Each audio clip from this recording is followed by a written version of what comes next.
आज का पहला पाठ रोमियो के नाम संत पौलुस का पत्र, अध्याय 11, पद संख्या 1 से 2, 11 से 12, 25 से 29।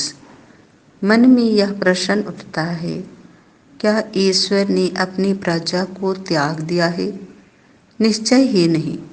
मैं भी तो इस्राएली, इब्राहिम की संतान और बिन्यामीन वंशी हूँ।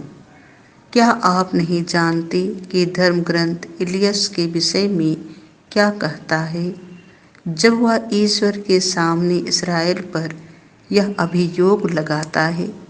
इसलिए मन में यह प्रश्न उठता है, क्या वे अपराध के कारण सदा के लिए पतित हो गए हैं? निश्चय ही नहीं। उनके अपराध के कारण ही गैर यहूदियों को मुक्ति मिली है, जिससे वे गैर यहूदियों की स्पर्धा करें। जब उनके अपराध तथा उनकी अपूर्णता के समस्त गैर यहूदी संसार की समृद्धि हो गई है, तो उनकी अपरिपूर्णता से कहीं अधिक लाभ होगा। भाइयों, आप घमंडी न बने।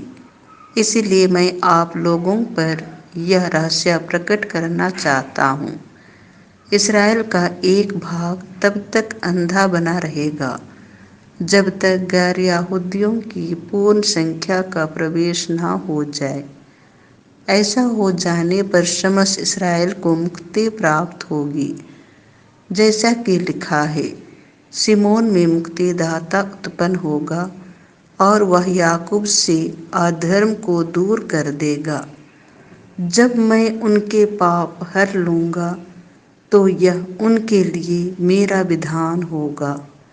सुसमाचार के विषय से वे तो आप लोगों के कारण ईश्वर के शत्रु हैं, किंतु चुनी हुई प्रजा के विचार से वे पूर्वजों के कारण ईश्वर के कृपा पात्र हैं, क्योंकि ईश्वर न तो अपने वरदान वापस लेता और न अपना बुलावा रद्द करता है।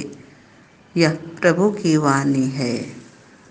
तुम्हें लज्जित होकर सबसे पिछले स्थान पर बैठना पड़े, परंतु जब तुम्हें निमंत्रण मिले तो जाकर सबसे पिछले स्थान पर बैठो, जिससे निमंत्रण देने वाला आकर तुमसे यह कहे, बंधु आगे बढ़कर बैठिए।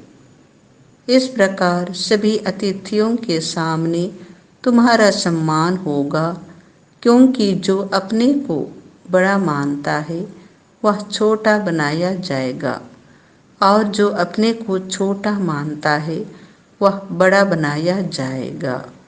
यह प्रभु का सुसमाचार है।